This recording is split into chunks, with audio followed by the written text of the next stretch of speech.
Basically, I'm the only one who's not an expert at all on the topic here, I guess, in the room. But trying to get my head around the topic, even I realized that the regulation of digital platforms has evolved from a niche topic of legal, technical issues towards a central governance challenge of our time. It cuts across competition, innovation, democratic accountability, and institutional design. And the risks involved that call for regulation are not abstracts. Recommender systems that amplify hate speech and disinformation, AI-generated forgeries in political campaigns, opaque algorithms affecting credit scores, welfare access, and news visibility. These systems shape not only our markets, but public trust and democratic legitimacy. And this is all happening in a context where we would be busy addressing these problems directly, but we face issues of what sociologists in the 50s, 60s would have called system maintenance. So the EU has positioned itself as maybe a regulatory frontrunner with the Digital Services Act, the Digital Markets Act, and now the AI Act, but it faces an ever more difficult challenge that starts with the US and the Trump administration that already during the campaign has shifted the tone, and this shift in tone is becoming more real and concrete now with respect to the tech companies, and I suspect that that will have effects in terms of pushback to what the EU is trying to do. Meanwhile, in the UK, post-Brexit, the UK is developing its own approaches with the Digital Markets Competition and Consumer Act and the enforcement mechanism designed. These lead to rather fundamental questions. So, have we learned something from the experience we gained from the last 1 or 2 decades that helps us to think about how to regulate these issues? What are the institutional realities that we have to consider when you think about these ambitions, and how can we think about the reality that AI is a known unknown, to quote a famous former defense minister. It's a known unknown, so we know that something is going on, but we don't know the shape it will take in 1 year, in 5 years, or in 10 years. And I have a pleasure to introduce the amazing panel with which I will discuss these issues. To my right is Alison Harcourt, who is Professor of Public Policy at the University of Exeter. And she's a leading expert on media and communication regulation with a strong focus on co-regulation, civil society participation, and the politics of regulatory design. Her recent book, Brexit and the Digital Single Market, examines how the UK's departure from the EU has shaped regulatory capacity and approaches in a number of subsectors of the field. Thanks for joining us, Alison. To the left is outer left. This sounds too political for me. So on my left side is Daniela Stockmann, Dani, who is our own professor of digital governance here at the Hertie School and the director of our Center for Digital Governance. Originally, is it correct to say China scholar? Originally, her research explores how digital platforms influence political communication and governance in both democratic and authoritarian settings. She's author of the book Media Commercialization and Authoritarian Rule in China, and currently involved in a project which is called The Long Arm of Authoritarianism, so how kind of authoritarian strategies influence us here today. At the Hertie School, she has conducted research, applied policy work, and debates on the emerging approaches of the EU, for example, in the context of the Digital Services Act. And finally, Also, of course, to my left is Kilian Vieth-Ditlmann. He's Deputy Head of Policy and Advocacy at Algorithm Watch, a Berlin-based nonprofit that monitors algorithmic decision-making and promotes accountability in digital system. He works at the intersection of AI regulation, transparency, and civil society advocacy. His recent work focuses on how automated system, both in public and private sector, can be democratically governed. Yeah, we all would like to know about that and see that, and how civil society actors can be embedded more meaningfully to the EU's evolving digital governance architecture. So, welcome to that panel, and let's dig into that and start. I've thought about this by way of thinking about 3 topic blocks where I will address one of the panelists first, and the others then should chip in and respond. And the more I can be in the back, the better for the discussion. So the first block is about regulatory architecture and capacities, and I would like to address Dani first. So, Dani, one might say that some people have argued that the emerging IA regulation will encounter similar bottlenecks and accountability challenges as prior platform governance. So, any lessons that you can draw from your work on the emerging regulatory landscape in the EU that gives us an insight into how strong the regulatory architecture is in Europe to address these challenges? How do I turn it on? I don't think you need to turn it on. Just wait for Matt to do his thing. Hi, Matt. Can you please help me out? Yes, thank you. give me a voice. Thank you. I think that's a great question. What have we learned from the Digital Services Act? I know some of the panelists are experts also on the AI Act. My personal background is to look into what is called in the EU the Digital Services Act and the Digital Markets Act as a package, as an attempt to govern and hold platforms, social media platforms, but also online search engines, most importantly, the American ones within the EU, accountable. And so before I turn to Kai's question about the regulatory capacities, I just want to sort of zoom out to the bird's eye perspective for just one moment in terms of thinking about how this European approach develops in comparison to what we know about how platforms and how digital technology has been governed in the past. So in the past, this was a very self-regulatory approach. It was also governed under the United Nations framework, a multi-stakeholder model, giving companies a lot of autonomy in decision-making, while also giving government mostly the role of implementing laws that then the platforms or tech companies would implement as intermediaries, so to speak. And of course, societal actors were in this multi-stakeholder also involved, but they, I would say, in comparison to the companies, were much less powerful, I would argue. And so what we see in the European Union, mostly after Snowden, evolving with GDPR first, but now also the Digital Services Act, Digital Markets Act package, and then the AI Act, which I think Kilian will talk more about, is what I personally would call a procedural approach towards giving public administration a stronger role, while at the same time also not moving in the direction of China, where China of course, gives a lot of power and a lot of implementation strength to state institutions that are very actively engaged in censorship and in managing digital technology.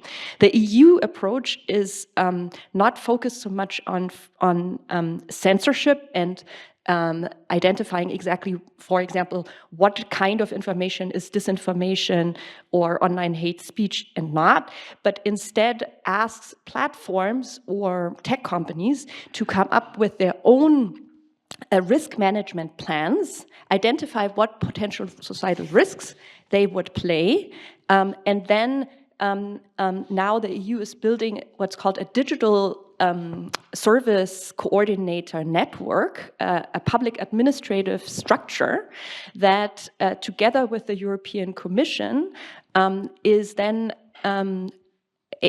aiming to hold platforms accountable for what they themselves choose in their risk management plans.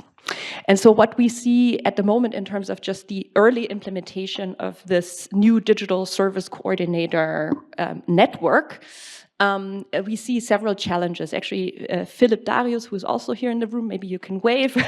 Philip and I, we have conducted qualitative interviews with digital service coordinators in Ireland and also in Germany. Ireland is very important in this network because most of the big US tech companies, they are registered in the European Union in Ireland, and therefore Ireland as a digital service coordinator is going to play a very key role in terms of implementation. And so what Philip and I have discovered is that in this early implementation phase, these digital service coordinators, most of them are existing public administrative bodies and civil servants.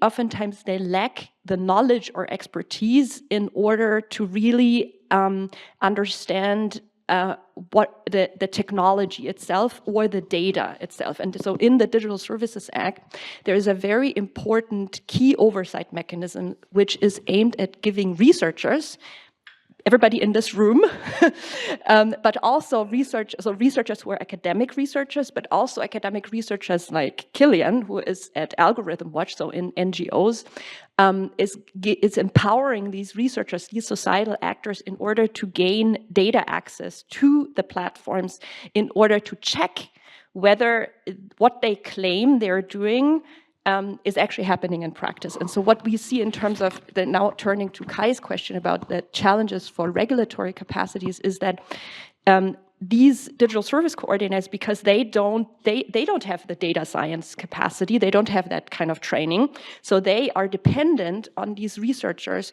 to engage in this kind of research and communicate well with them. And what we see is that requires a shift in terms of how civil servants think about their own relationship to these societal actors as enablers or facilitators of research. But then at the same time, the researchers, oftentimes, they lack the funding in order to actually go ahead and do that kind of research. And so currently, I see those two as the main challenges in terms of building that capacity. Thank you very much, Dani. Turning over to Alison. While Dani was speaking, I was thinking of the UK and the UK's experience with procedural type of approaches and risk-based regulation.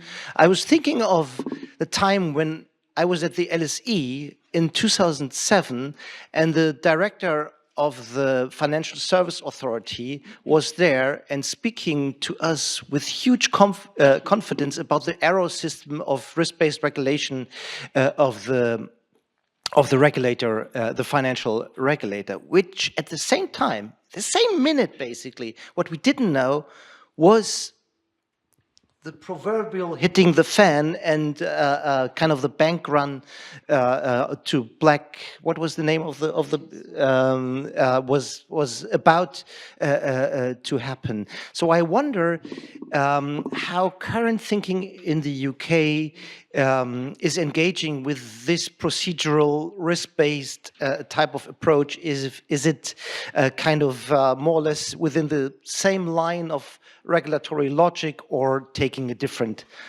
stance? Is it working? It usually is. Okay. It's not the question I thought you were going to ask me, but I think I was going to answer the one on how things have changed with the A Act, and more perhaps the EU oriented. Oh, we can do that too. But in the UK, I think that post-Brexit we're supposed to be taking back control and have more flexibility and so forth and so on. But of course, I think the great trade-off, of course, is between cost effectiveness and choosing maybe political and geopolitical security. So when we look at AI regulation, we are really looking at self-regulation in the UK, and we're looking at FDI for investment. Here in Europe, we are the big difference really is investment in cloud computing, and we have investment by AWS, Microsoft, Google, and so forth in the UK, and then we have self-regulation of those systems. Whereas in the EU, you are investing heavily in producing your own cloud, and so I think that's really the big difference. And you have, hopefully, greater data security and national security constraints, let's say, within that. But of course, that's not cost effective because it's a lot of subsidization. The European Commission and national states haven't been very effective sometimes in picking winners, so that's the trade-off, because I remember you were asking me about the trade-off. A lot of companies, though, are following EU regulation because they are operating in both the EU and the UK. So there's that consideration as well, that they have to look to Europe as to what they might be required to do in Europe. So in interviews, companies really are looking to the European lead on AI regulation. Do you want me to answer the other question? You do? Okay. So I think the question was on what have we learned from the DSA? The EU has learned from past experiences to what works and what doesn't work. The EU Act tends to mitigate these kinds of risks that you were talking about by providing more power to the European Commission. I think there's been a re-centralization of power to the Commission with the establishment of the AI office within the European Commission itself. The AI board is the equivalent of the DSAs. Those are the member states and the regulatory bodies. They advise. That's the advisory board. The power is with the Commission. And I'm not saying that, and the other difference is it's more self-regulatory under the DSA, with companies setting their own codes and voluntary, and also having kind of different systems of provision of data that you were talking about for access for researchers, whereas it's a much more top-down regulatory architecture with the EU Act, the EU AI Act. So, like Anne was talking about, CEN and CENELEC will be setting conformity assessments. There's going to be like this an external kind of list of NANDOs, which is going to be kind of setting assessing AI systems so that they can provide themselves. It's still self-regulatory with a CE mark, but they also have to pass CEN and CENELEC guidelines as well in addition to that. So they have those two things to pass. And even though the CE mark is self-regulatory and self-assessed, the difference is that there's going to be hefty fines. And it's not that they're not hefty under the DSA, but there's going to be hefty fines if they do not conform to CEN, CENELEC and third-party assessments on AI systems. So I think that's the big difference, is the re-centralization of power within the Commission itself. I have a follow-up question on this for me to understand this. You talk about re-centralization within the EU. At the same time, it continues to be a procedural approach, which is, in where I'm coming from, a process that works a lot with what companies do internally. So could you talk a little bit more about this kind of balance between centralization, fining, enforcement on the one hand, and the continuous role of co-regulatory approaches in the sense of how Dani outlined it, the plans that companies have to develop. Is that to be continued in the domain of AI, or is this also been reduced in that sense? So reliance on co-regulation goes down, stays the same, goes up? I think it goes up in the because we have this new code of practice coming out on generative AI within the European Commission, which includes input from people like Kilian in Algorithm Watch. It's taking a very long time, and that's the trade-off as well. They've just postponed this until next year, 2026. It was supposed to come out next month. There's a lot more. There are a lot more constraints on what companies are doing, and a lot more direction that comes from the European Commission and from external groups, including, of course, conformity assessment providers as well. That doesn't happen under the DSA, because the DSA really is self-regulatory, and the codes of practice are coming from the platforms themselves. Okay, got it. Thank you. Kilian, involving you, I've kind of two questions in a row for you. I would like, if possible, like you to start first before we go more into the question of the role of civil society. More on your take of the regulatory approach as discussed here, in particular the procedural nature, if possible critical, but anyway, yeah. Yeah. So Algorithm Watch is we do evidence-based advocacy. So our theory of change, as you put that when you're an NGO, is that we try to bring our own research finding, but also other researches results and so on to the policy-making table and advocate for them. But it's important to set out first. I'm not an academic, but we produce our research for the goal of advocacy. So I'm speaking more as an activist than I'm not a scientist in that sense. So just wanted to point that out. And of course we then focus on certain regulatory processes, and I've been following the AI Act a lot over the past 2 years. And what we see there is really when you ask me about core tensions that we see in this policymaking, it is really a classical game of power concentration on the sides of the corporation. So very early on, we saw a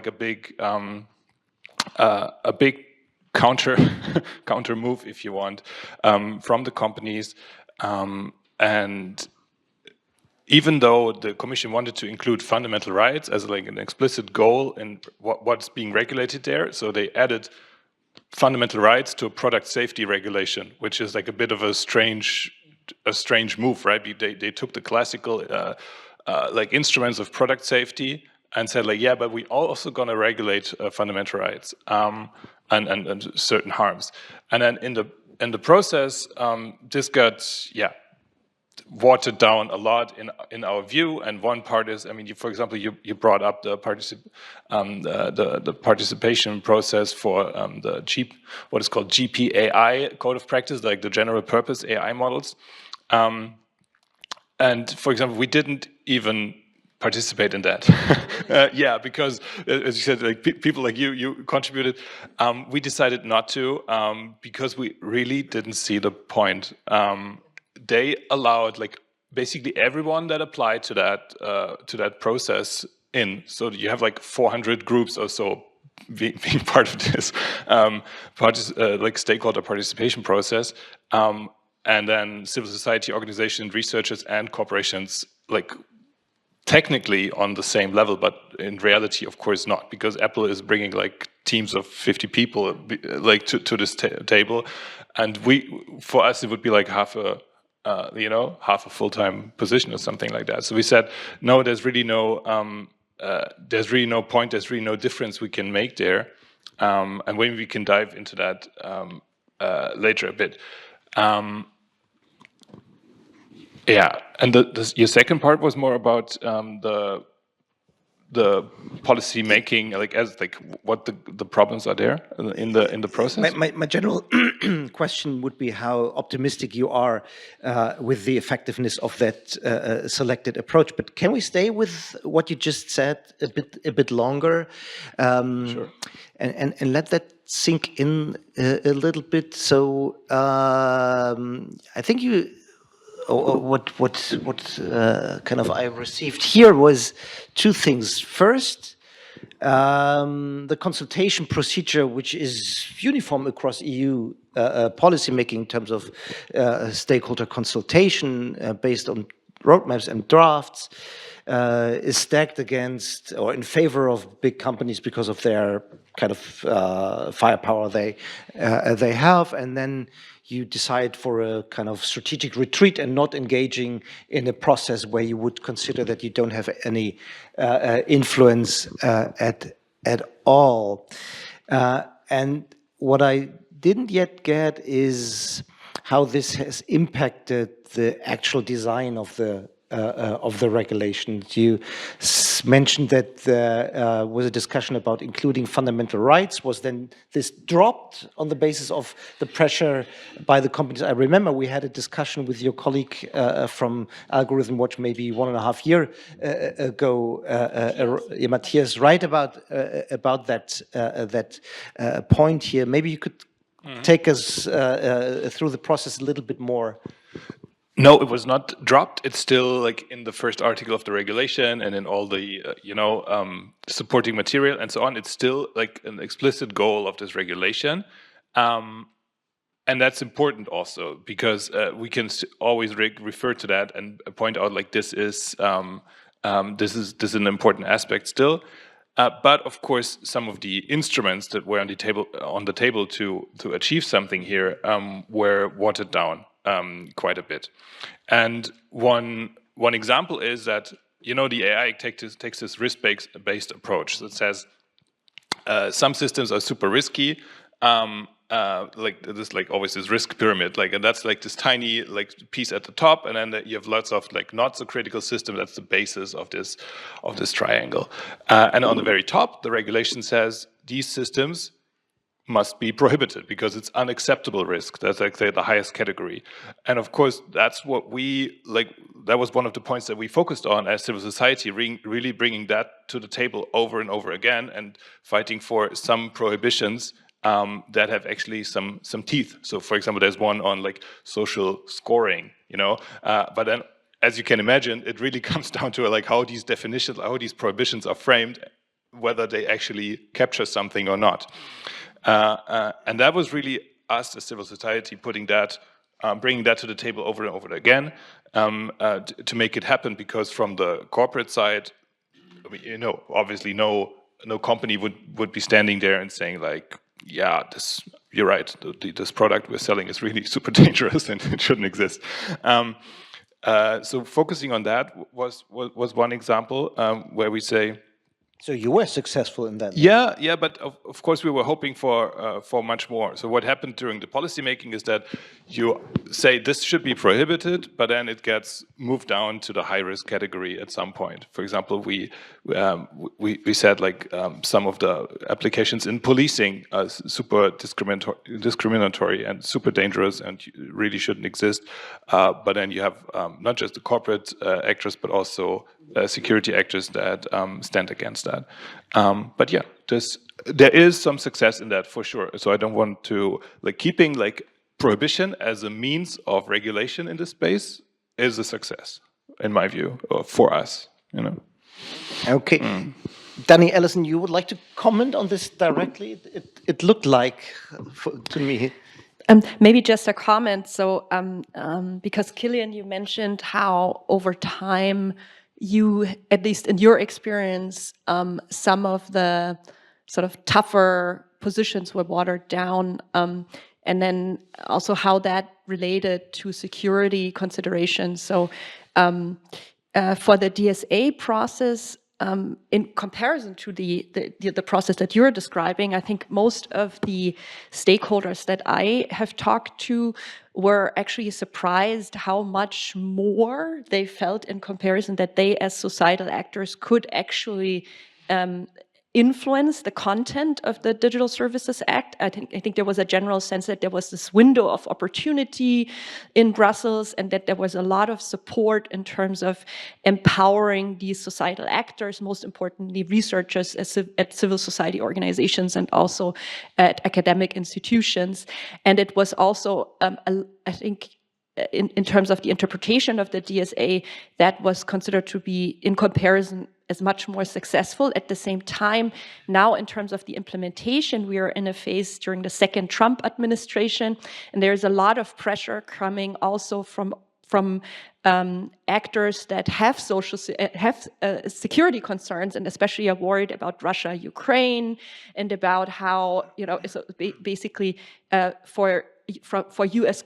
Since U.S. companies are now, or many of them are aligning very closely with the second Trump administration, there's coming a lot of pressure towards Brussels to, in terms of the implementation, to be a bit more lax in terms of implementation on these tech companies, because in return, perhaps you can gain more U.S. support in terms of security concerns. So I think this is not what you had in mind. I think when you mentioned security, it was coming more domestically or within the European Union. But I just want to point towards that tension between security concerns amongst decision makers and then concerns about fundamental rights. Thank you. Alison, you would like to chip in? Yeah, I find myself in the same position as Kilian, that I find myself trying to defend the Act, whereas before I was quite deeply critical of it. But we need to be defending the Commission in some respects. I think the internalization of the drafting of the code on generative AI, in general purpose AI, is important, and also the implementation itself under the AI office, because the DSCs haven't worked well, and also kind of outsourcing to EDMO for coordination. I don't think that has worked very well, whereas internal coordination hopefully will work better. So even though they might not get some of the things into the code, they can hopefully enforce it better. I agree with you completely on policing, but then there are some things under high-risk systems. It's the same with employment.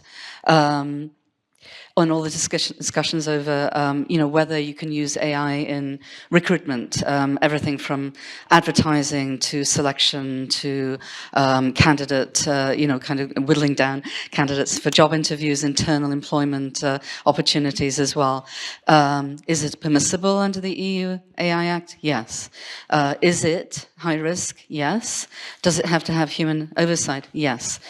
Do citizens have rights to know what is happening? Can they challenge it? Can they ask for human oversight? Yes. And I think it's similar in this respect to the GDPR, in that there's more citizen access, yeah, and more oversight, and more commission kind of intervention, and less kind of power from national regulatory authorities that we see under the DSA, which are bringing kind of national security concerns to the fore. Yeah, that's what I think. Thank you. Let's dig a little deeper into the role of civil society, including academics, on the implementation side more than on the policy making side. So Dani has outlined some of the opportunities there. Maybe you can add to this how you see the opportunities and constraints for organizations like you, but also working with academia and others to kind of work as what maybe in regulatory scholarship would be called intermediaries, or kind of third-party monitors, and also be kind of an instrument to expand the limited regulatory capacities of public institutions. Yeah, so one thing was already mentioned, the research access provided under the DSA is a great instrument that we like to use, for example, because these balancing decisions in the DSA are super tricky. The systemic risk or the problems are not like straightforward to solve. So really saying like, okay, we just need to study this. We need to like find concrete questions, and that's something we do and where we see lots of value in to really run our own research projects, our own research questions. Just one example is that we study the role of chatbots in elections. And then sometimes you also get like very immediate and good feedback, because of course that's not changing the governance system as a whole, but when we found that the Bing chatbot is producing lots of false information on the election in Germany, we published that. like 1 day later, we could see in the data that Bing adapted their safety measures. So sometimes you have a really good and immediate feedback, and that's a nice, thing sometimes, because in all these policy-making processes that take forever, and you only see incremental things happening. And but on policy-making in general, it's really like there's a small and a big answer I want to give. The small one is they just need to get better in managing these stakeholder processes and these participations. It's not a lot that we're asking for. Just say what you want, have a clear timeline, follow up on stuff, give feedback, and have provide a clear process. That's basically it. Sometimes it's really as simple as that. Sometimes we are just stuck and you just don't get what they are after. Is that tactical or just lack of professionalism? Sometimes lack of willingness, I guess. Yeah, it's sometimes also lack of capacity. That's also something. But they, I think, what policymakers need to understand by doing that in this opaque fashion it's happening right now, they're really limiting the amount of voices that can participate in that. We are professionalized in doing exactly that. So we bring our speaking points. We bring our policy framed ideas. But if you really want to have a larger diversity in voices, you need to do this differently. And the second, the bigger thing is we really need to get rid of trilogues. That is something that we see over and over again, that in these the way policymaking in general works on the EU level is really undercuts the interests of the one democratically, directly legitimated voice, that is the European Parliament, that often loses in these negotiations. Or I would say, maybe even say, to spice it up a little bit, they always lose in these negotiations. They vote for something and then they vote against something after the trilogue, and that's really, of course, that's rather a moonshot. I don't see that happening at the moment, changing the governance structure overall. But that's really one problem that I wanted to raise. EU scholars in the room here, so hold your powder for the Q&A sessions. If you would get rid of the trilogue, you would get rid of the core consensus-building mechanism of equally democratically legitimized institutions that are at the core of the functioning of this complicated organism, right? You're leaving your role as a moderator here. I can see that. But it's good my provocation worked, though. Getting back, Dani, to you and the opportunities for academics and others to be involved in that. If we look at this as a game, then I would assume that the companies don't like that. So they will try to game the system in a way that the access is limited. Could you talk a little bit about that, kind of taking into account the kind of amoral calculator logic of a company that really doesn't want you from the Digital Governance Center to look into the data or algorithm watch? And how do you think the perceived and designed institutional architecture will be able to deal with that? Okay, so first I want to mention that originally when I started working on sort of data access under the DSA, I was coming from the position of being a China scholar, where it in recent years has become increasingly difficult to do research. So I thought data access in the EU, that's a very boring topic. It's definitely not sensitive. It's going to be open. Everybody is going to be very supportive. In the past 2 months, it has developed into one of the topics where now, if you, as an official, so anybody who is a digital works for a digital service coordinator is not allowed to enter the United States anymore.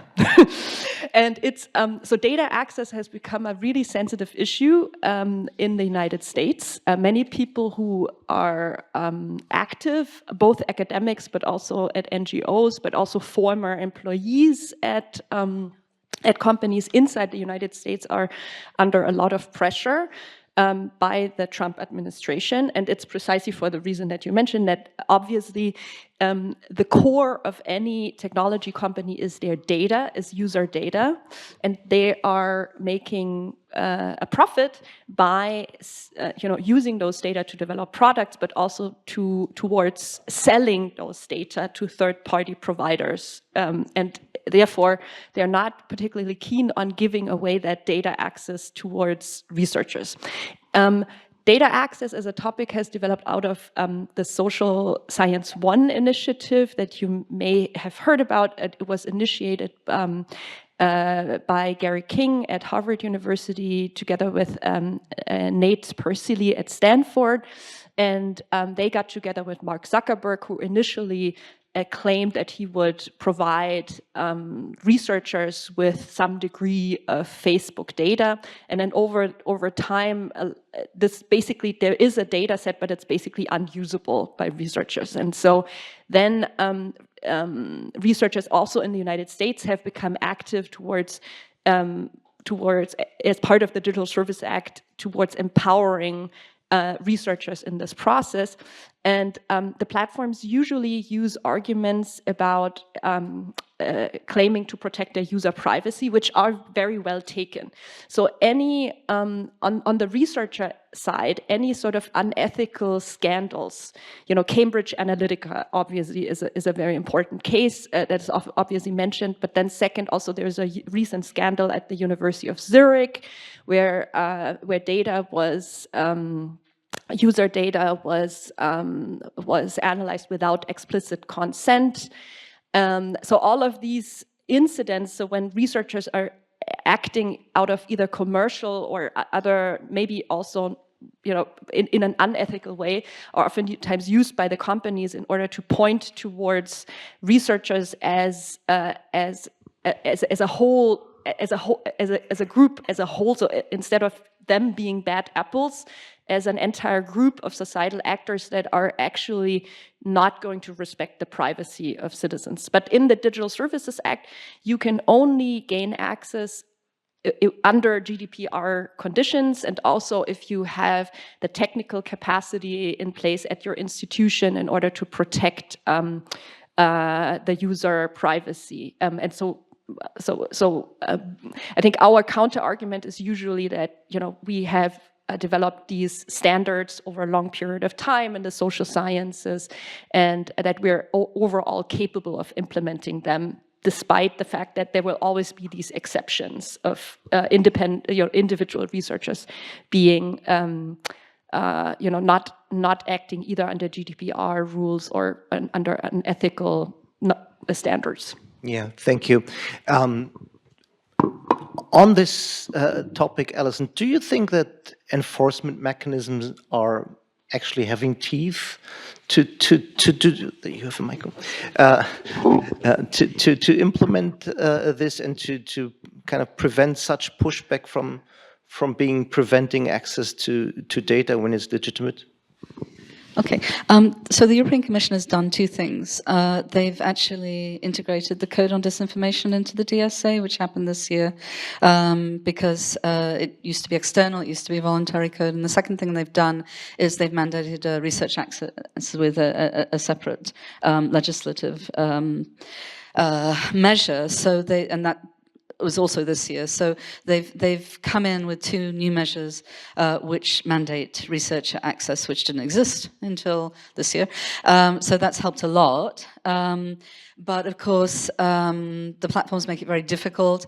And one thing I've heard from researchers like yourself is that you're worried about liability. So what happens if something like that happens in Zurich?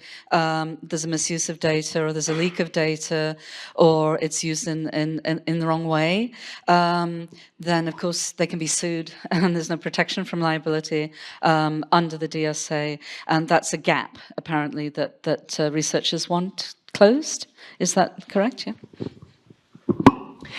So I think the arguments that I have heard is more that there's a need for a legal fund so that scholars who or universities, it may not be the individual researcher who may be sued, but a whole university. And obviously, in comparison to the tech companies, they tend to have much less funding available.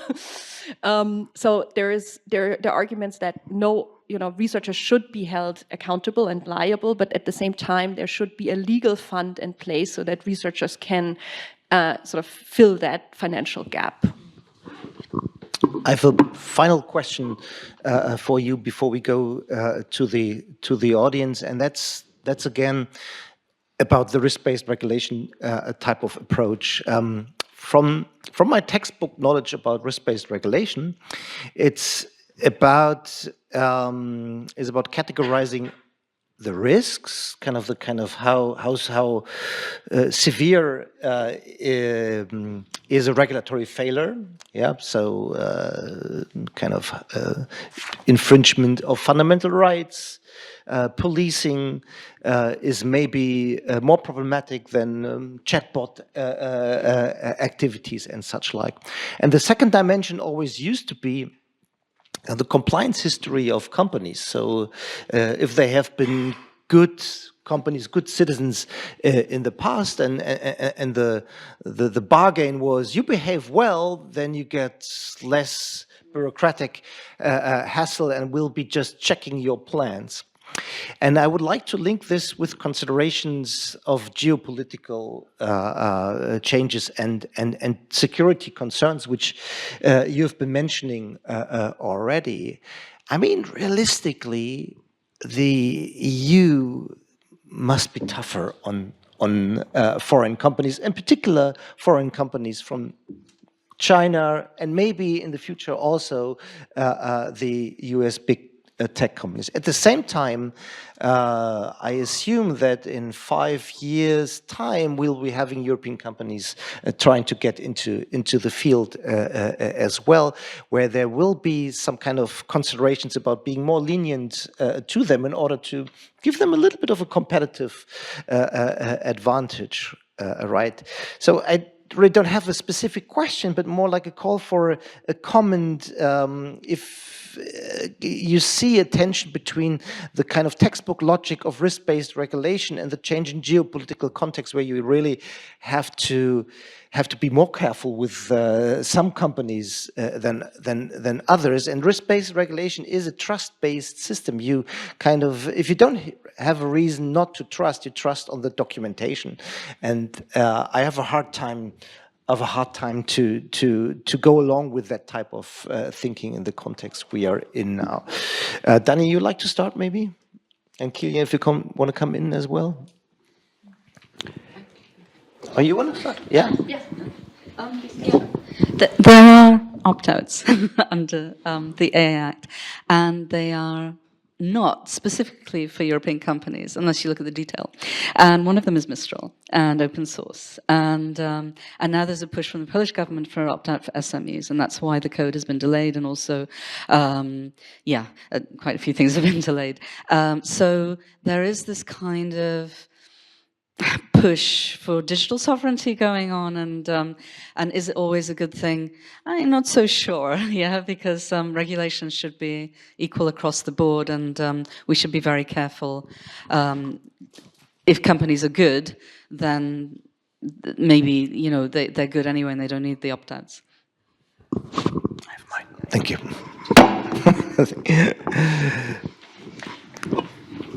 Please go ahead. I don't have a good comment on this geopolitical aspect. What I can say from our perspective is that we've been critical of the risk-based approach altogether for this, because we always said risks emerge in context. You cannot determine them beforehand in such a regulation. We've said that when the white paper came out from the commission. So back then it was still on alternatives were on the table. Now this is set in law, and we have to make the best out of it. And some of the weakening really, I want to give one example where risk supposed to be scrutinized very closely. That's a fundamental rights impact assessment that some deployers of AI systems have to do, the public sector, and it got watered down so much that now it really becomes like kind of red tape in my view, right? Because it's been such a basic thing that you don't really see what it could add anymore. And then it actually becomes what the companies complain about, that that this is like unnecessary bureaucracy for them, because they're doing a data protection impact assessment already. They are doing like the proportionality assessments and all that, and like what is like this new thing. So really thinking about how to assess risks in context, got lost in this regulation. That's or got lost too much in this regulation. In my view. Kilian, just a follow-up question, because you mentioned it several times, the watering down. The watering down element, kind of in policymaking and regulation in general, it's almost normal that ambitious regulatory proposals are watered down in the negotiation. What is your prediction for the next couple of years? Will this be kind of a scaffolding to more stringency, or do you think once now it is in the law, kind of the watering down will continue? Yeah, right now, I mean, it's been mentioned by Daniela and others a lot. Right now, we have this deregulatory flavor in the air, as J.D. Vance called it. So it's not becoming any more stringent anytime soon. In the AI space, especially since the AI Action Summit that happened in March in Paris, all we hear is like that these needs to be simplified. The omnibus packages are underway. GDPR is the first on the chopping board, likely. So yeah, there's no. That's the environment we are dealing with at the moment. Maybe I would like to just bring into this discussion alternative policy proposals that would not include the necessity for stricter regulation. Of course, this is the European approach that has been taken to take a regulatory or a move from self-regulation towards co-regulation and this procedural approach. At the same time, many people in this room have probably either seen Social Dilemma or heard about it, or maybe you have heard arguments about surveillance capitalism by Shoshana Zuboff or seen her talks. So there is also an alternative policy instrument that has been debated for a while now, which is taking a more political economy approach and which does not necessarily require any legal regulation. This, I would say, in the discussion in Europe, there were several members of European Parliament who took or who argued in favor of trying to change what they then termed the micro-targeted advertising business model. So there are different terms for that, but it's basically, the argument is basically that the problem is not advertising itself, but the data-driven micro-targeting of technology companies leads towards a technological design on the platform that promotes online hate speech, violence, and leads to greater polarization and mistrust. And in order to then change those negative effects on society, you would have to go back and change the root of the root of the problem, which is the business model. But in the discussion in Europe, this argument has, I think, was not successful, mostly because it becomes immediately political, and because immediately then you are, even though to me as a researcher, not taking a political position, this makes a lot of sense. I have always argued in favor of this political economy approach. The problem is politically in Europe, it's considered to be left-wing. And so there are only certain kinds of political parties or candidates who will take on these arguments. Nevertheless, there's also, I would say, a movement, especially amongst sort of tech it's a mix of tech nerds and maybe also a lot of digital natives are part of it. And there is this movement towards rethinking digital spaces that is a bottom-up approach. And so I'm not losing hope that we're going to see more of those bottom-up policy initiatives also starting to influence that debate, especially if we see no effect of stronger legal regulations in Europe. Quickly, Daniela, follow up. But changing the business model of the big companies would entail what? Okay, so there are. So last year at Republica, I was in your role, Kai. I was moderating a roundtable together with activists who are active in this space on this business model topic, and one of them is Dipti Doshi, who is a former Meta employee, who got together with Eli Pariser, also a former Meta employee, and they are. Essentially, their argument is you will never be able to change Meta's or X's business model, but what you can do is you can start to facilitate and promote alternative, smaller, decentralized platforms, and then support the growth of those online spaces as alternatives to the mainstream ones.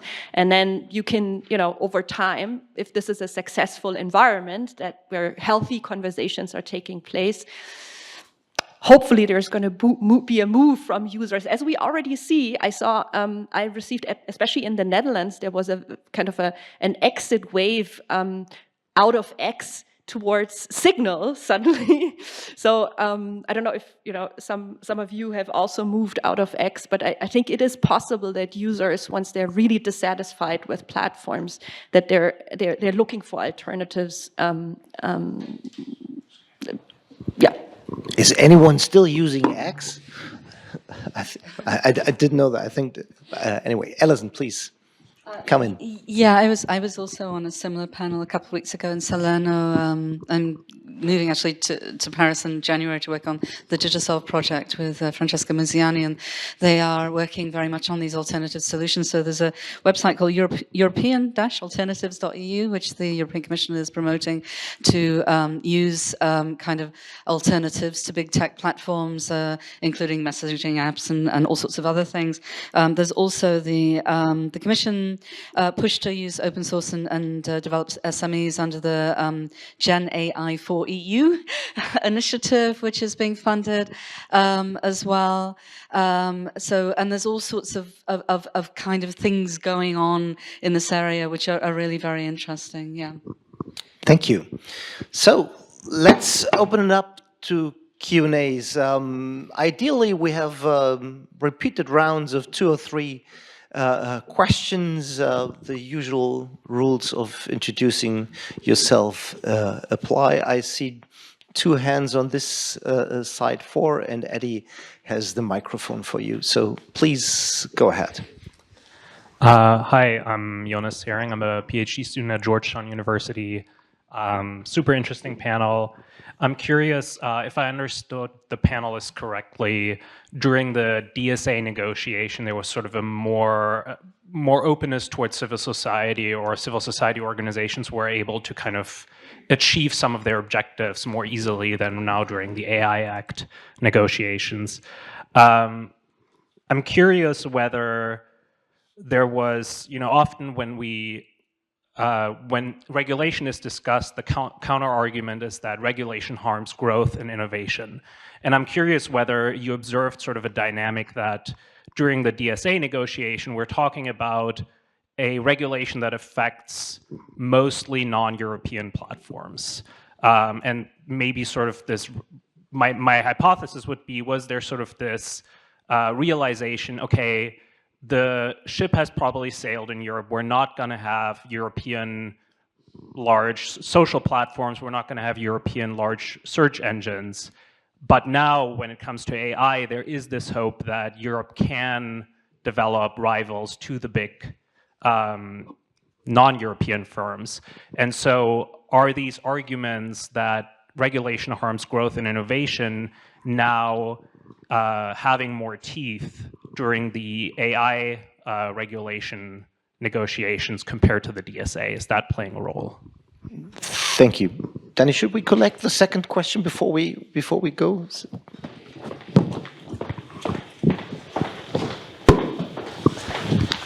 Yeah, I in fact have two questions. Well, maybe first a comment. I think the way the panel ended with saying that maybe we should look at alternatives. Quickly introduce yourself. Sorry, my name is Jan Bloks of the University of Antwerp. The way the panel ended of looking at alternatives is a very interesting thought, but maybe not something for a conference on regulatory governance. So two questions. One specifically about the stakeholder consultations.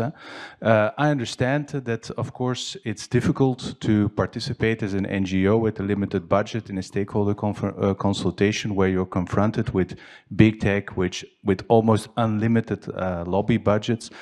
But yeah, I think the Commission is of course also aware of this, yeah? and I'm sure that I know from experience that they take these things also into account. Of course they're human and they're not perfect, so if a message is repeated 50 times, that may stick more than a message that is repeated once. But what is the alternative? The EU already gives money to there is a scandal of the EU giving money to NGOs to lobby them. How far can they go in this? It's just a reality of life that companies with a lot of money have these resources to repeat the message more than those that don't. So I would be very interested to hear of other possibilities. And then my second question is maybe more closely related to the topic of today. Namely, there are some rumors that the Commission, or maybe there are more than rumors, maybe you know, that the Commission might somehow regulate Meta AI, the chatbot, under the DSA. So do you see the DSA is of course quite a strict framework, especially for the VLOPs and the VLOSes, so including Meta's activities. Do you see there a possibility to use these tools to also regulate AI in ways that are AI applications that are not covered by the prohibited applications or the high-risk applications under the AI Act, such as a chatbot? Thank you. I do hope that the question about how to create, facilitate, promote a kind of bottom-up network of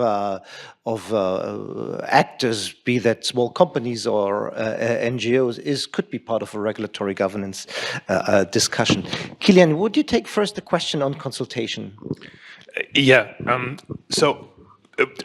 Maybe I came across too critical of that. If it's not like there's no point. I had a different job. If I would see no point in any of these, like engaging in the policy debates and the stakeholder participations. But yeah, so it could be managed in a way that is a bit more like that suits like needs from civil society, for example. More right now they come. For example, with consultations, like lots of very time-intensive consultations in parallel is like one of the things that we see that don't help. Right now, there's like 3 going on just on the AI Act, so of course that like strains resources. But I completely see a point that they know who they're talking to. For example, at the Commission, some of my criticism was actually more. Based on experiences with the German government, for example, because here on the AI Act, to take that example, the responsible ministry was the economic ministry. And they really have no track record in reaching out to civil society. They see businesses as their main constituency, basically, right? And it also relates to the other questions really quickly. They had meetings with the German AI champion, Aleph Alpha, like on a weekly basis, and we got one stakeholder participation, like here in the German ministry. I mean, that's a bit of an imbalance that we see, and so that's also to say, like to the other question, I think that's a valid hypothesis that you framed. That's really one of the differences, that the European policymakers think there is a way for European AI producers of sorts to join the space. Thank you. I think, Dani, you wanted to comment on the changing business environment as well?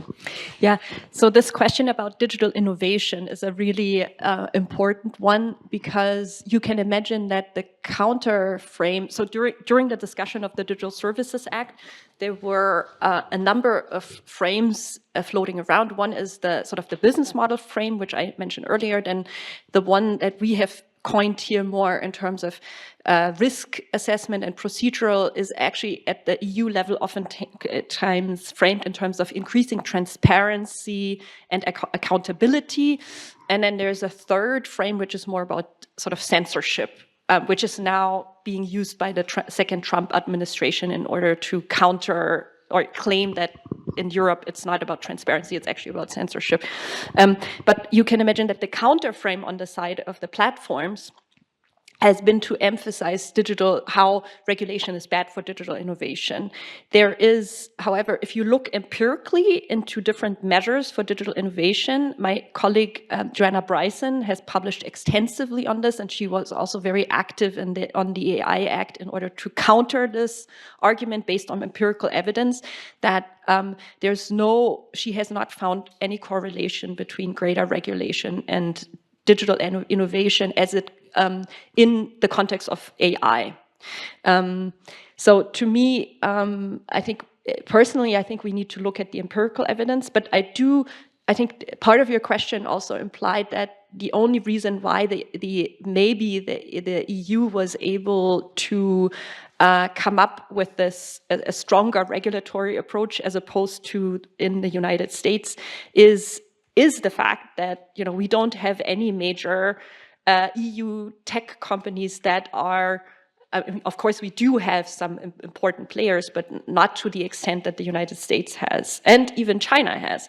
And as a result, some have argued that the EU could play a digital Aikido, making a weakness into a strength. I kind of like that. I kind of like that argument. And then on your question about sort of what's the possibility of the DSA, there are parts of the DSA about recommender systems that are aimed at also regulating the use of AI within digital services. So there has always been, even in this discussion about the DSA, there has always also been a discussion about the use of AI within either social media platforms or search engines, and Meta AI is built now also into WhatsApp.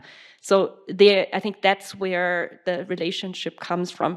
Whether ChatGPT itself can qualify as a new digital service, that is also probably a legal question under the DSA, which I at the moment cannot answer. But I think that's also another possibility, to make an argument that it's a digital service and therefore it should also fall under the DSA.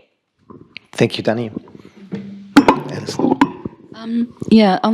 On whether the ship has sailed and whether we can have European companies in the space. I've been watching the Digital Sovereignty Initiative. I would keep an eye on a few things. Post the Draghi speech last year, there was a European Parliament conference on digital sovereignty.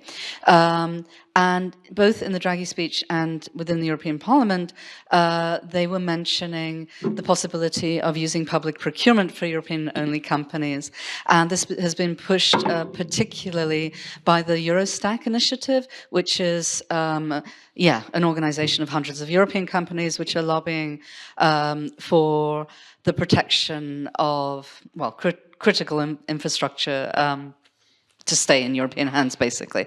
And of course, that would require an opt-out to WTO requirements. So, it's quite controversial, but it looks like maybe we are going in more and more in this direction.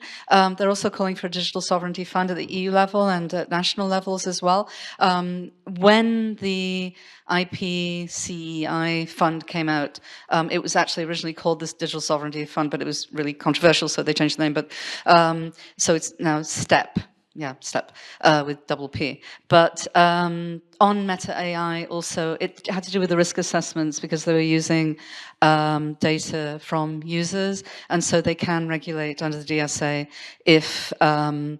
if companies don't pass the risk assessments. But anytime Meta wants to do something like introduce a digital currency, usually the European Commission is all over them. So, so surely it's a space to watch. Yeah.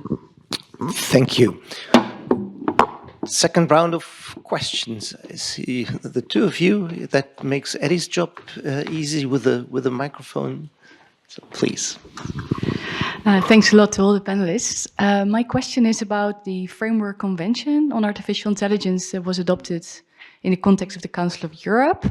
And I suppose it's mainly a question to the two speakers from civil society, namely whether you see that convention gaining any traction. Is it a factor at all? Are enterprises concerned? Is it, because for me as a lawyer, it's a fascinating instrument, but I'm precisely hoping to hear a little bit how you look at that other legal instrument on AI in the European context. Yeah, Panos Ditlmann from Tilburg University in the Netherlands. So I was glad that Kilian raised this product safety versus human rights dichotomy, because we discussed it yesterday as well. And I raised it in a presentation on medical devices and GDPR, a comparative study on that. I would like you maybe to reflect a bit on your experience and to ask you whether, in a maybe provocative way, whether you find value in having NGOs being involved in this process. And I was wondering of the alternatives, right? One, of course, the easy one is the courts. And you say that the European Court of Justice or domestic courts will do their job eventually when it comes to protection of human rights. The second is, because I work a bit on standardization, I realize that there is a lot of discomfort when you ask Sensen and Ganetsi to take into account human rights as part of the essential requirements. And then I was wondering what could be the alternative. Could, for instance, could we introduce a process where NGOs get involved at the HAS consultants stage, at the very end, actually, before they are accepted? This would create also a certain pressure to ESOs to do, a bit more effort in preparing for at least the harmonized standards. And the second question that I had relates to geopolitical, Kai raised this, so geopolitics. And there are two trends, opposite trends that I see. One, what some people call the Beijing effect, right? So the digital Silk Road, digital infrastructures, China trying to increase its digital influence.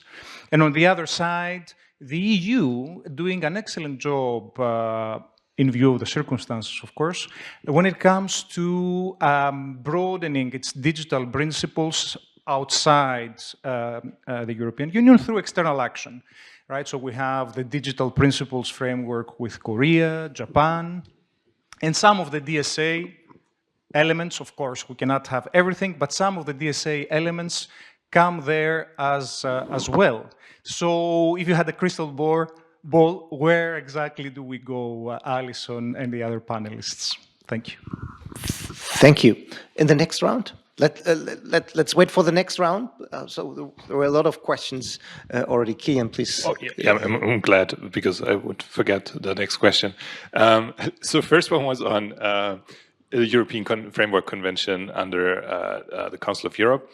We've been following that quite closely because we have an office in Switzerland, and for the Swiss context, this is like more relevant even than the AI Act. So we had an official observer status there, but our critique or our criticism of the convention remains similar to the one that we have for the AI Act. That you have quite large exemptions for national security and these kinds of state applications, and for example, some stuff will also still, remains to be seen in implementation. The impact assessment, the Huderia thing that they will introduce, the impact assessment. There's also another working group on that, and now becoming increasingly technical and quite hard to follow. But yeah, it's also a great step. And I think they they try to align it quite a bit with the AI Act, right? The same people sitting there in the while the convention is being drafted. So yeah, I think that's all I can say on this. And on the other avenues for impact, basically for us, also the courts. Also bringing litigation is an NGO job, right? So we also increasingly do that. We cooperate with like strategic litigation organizations. We think about how to do that. So it's also one aspect to follow up in these areas where you don't see really a lots of impact in the policy making. And standardization is really a tough one. We try to participate in standardization procedures and dropped out very soon because it was just not feasible to follow it. But that like circles back to like saying, okay, please don't delegate everything to standardization because then it's really out of the public eye in a way. And there are great initiatives to democratize standardization processes a bit more. So also philanthropic funders moving into space and saying like, okay, we really fund you to just follow this process and stuff like that, which we don't do that as an organization, but I know others that do. And that is certainly valuable because once I realized like how like the standardization means the companies are writing the rules for themselves, basically. Like, okay, I'm exaggerating here, but you know that really there's not many other players that have the capacity to look into this. You know, you start thinking about it once you ride an elevator and be like, oh, what's the standard? Like, who drew up the standards for this?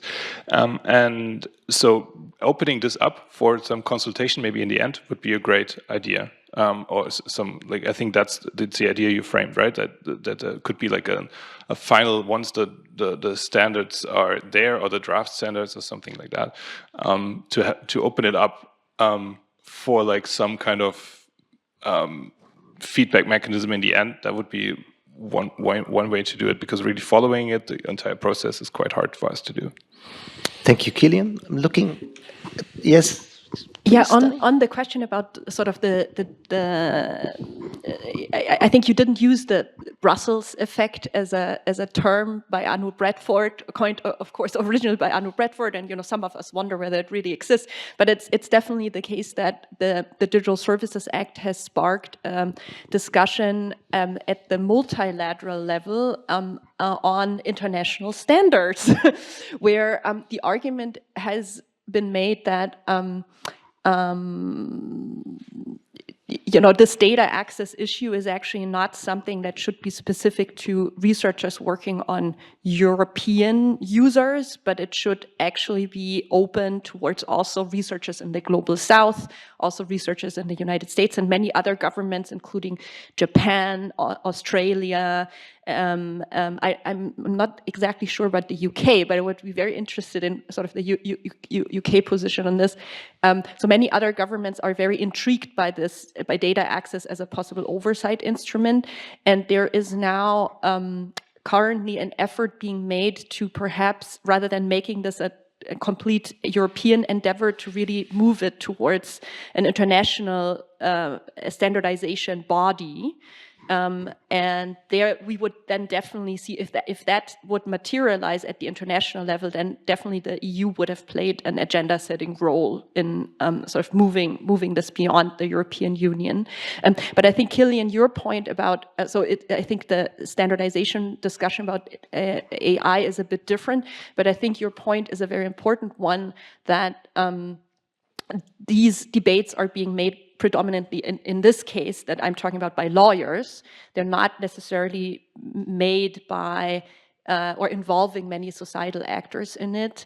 And so then sort of looping back to your first question about sort of what's the role of these societal actors, to me, as somebody who has studied authoritarianism in the past and now seeing a lot of democratic institutions eroding, one of the core instruments in which authoritarian forces are eroding or facilitating backsliding is by undermining courts.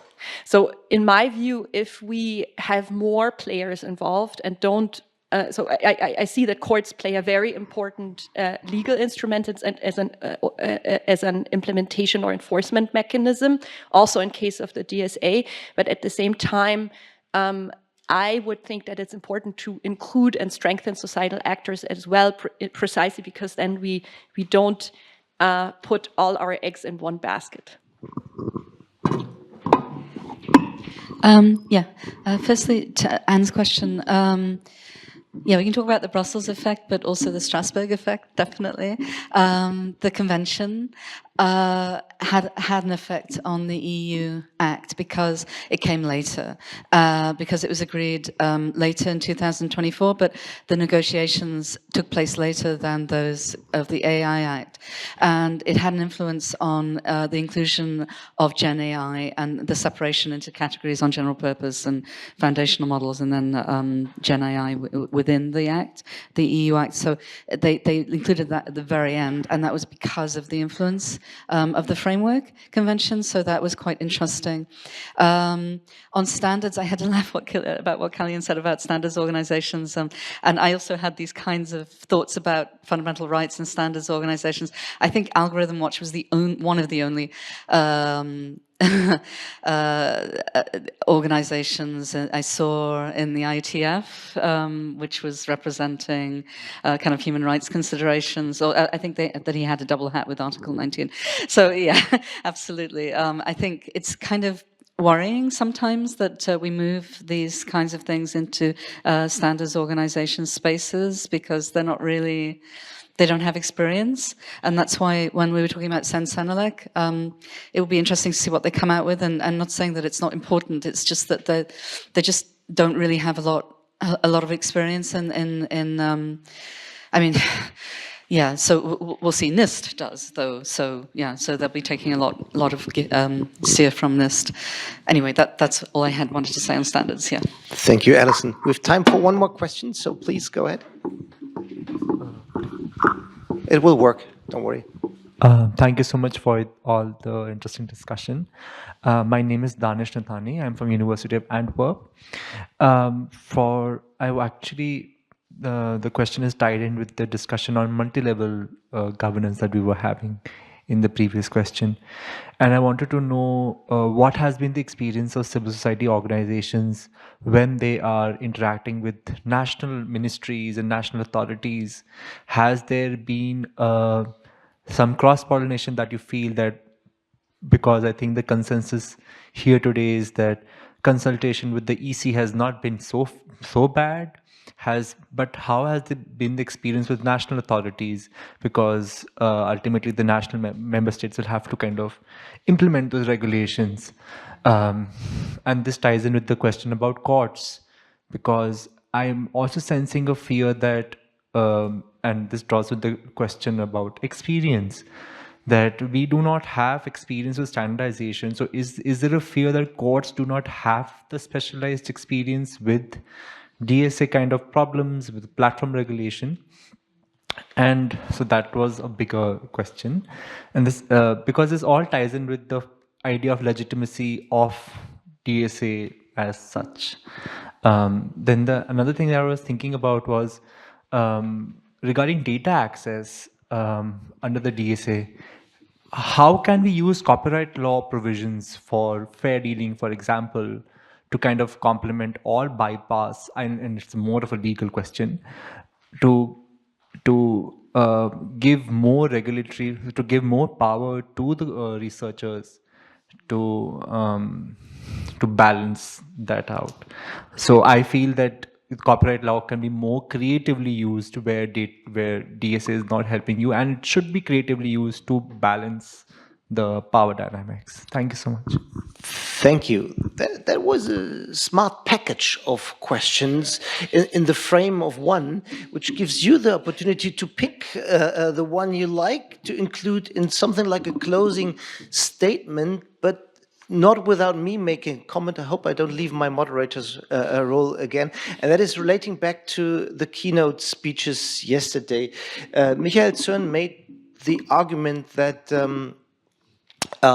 part of the pushback against the regulatory state, which is expert-driven decision-making by agencies removed from direct political context, is an own goal, is driven by a pushback against a closed-door decision-making that do not benefit kind of the small man and woman in society. And when I was thinking about what Michael said during your different contributions, which came back to the issue of involvement of civil society again, but beg your pardon, but civil society in this context is also very expert-driven. You are experts, and I wonder if our broader topic here is the litmus test for the question of how to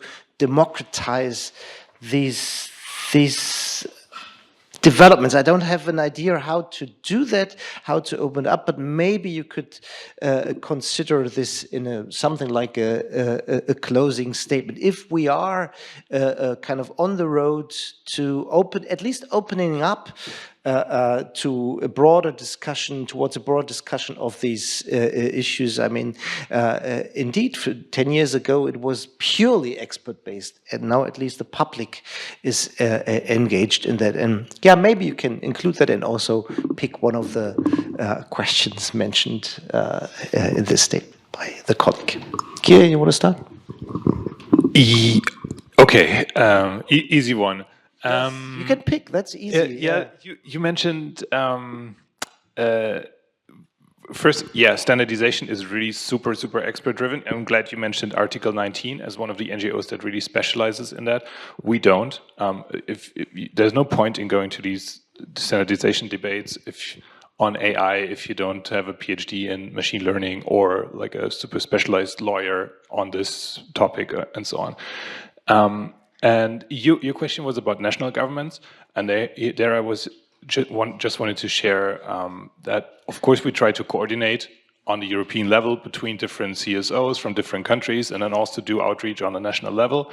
And the kind of support you get then really depends on what kind of government you're talking to at the moment, and also depends on the different parts of the legislation basically you care about.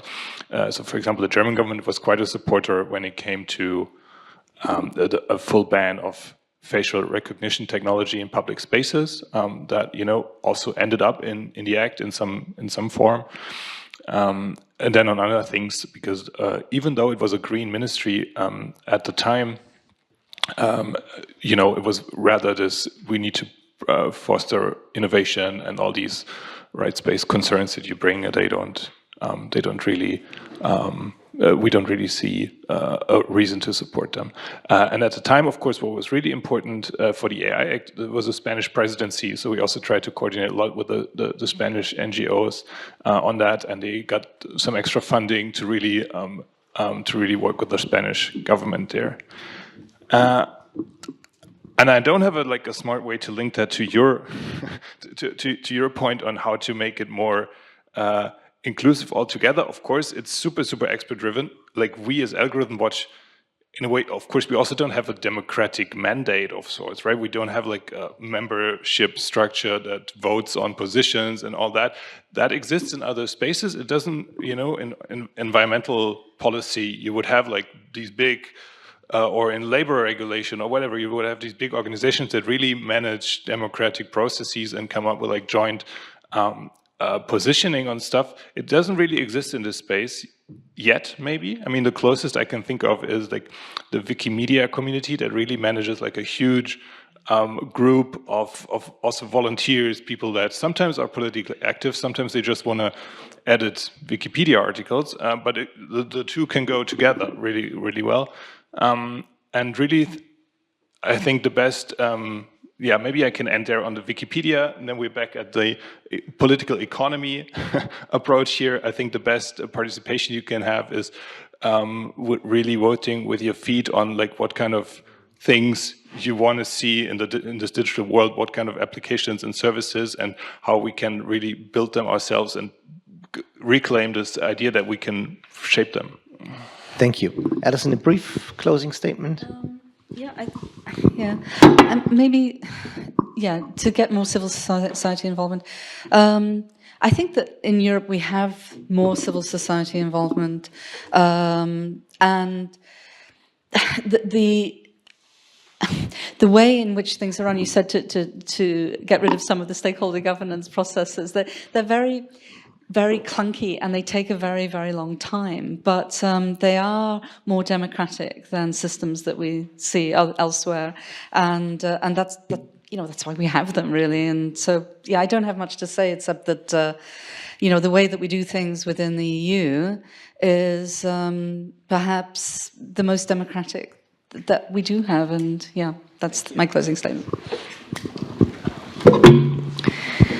I think this is a great question that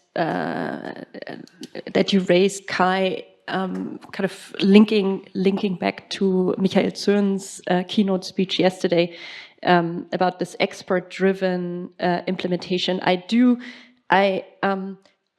see that, at least in the context of the DSA, there is the underlying assumption that these researchers at civil society organizations, but also at academic institutions, are going to function as this new intermediary between politics and society, and that we will have also public conversations, and we will engage in media and make our research findings also more accessible towards the broader public, and therefore kind of also taking some pressure away from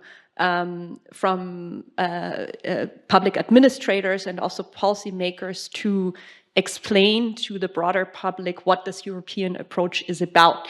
At the same time, I also see a tension with the implementation itself. Alison, you mentioned so far, at least the implementation of the DSA has been, well, it's been only since 2022, now almost 3 years, so it's probably we have to give it a little bit more time to see.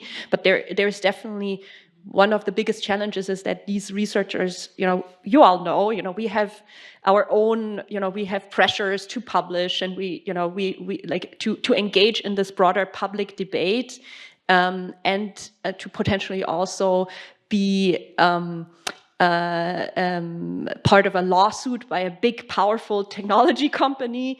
I don't see individual researchers to be currently really in the position to take on the role that at least within this European governance system is expected from them.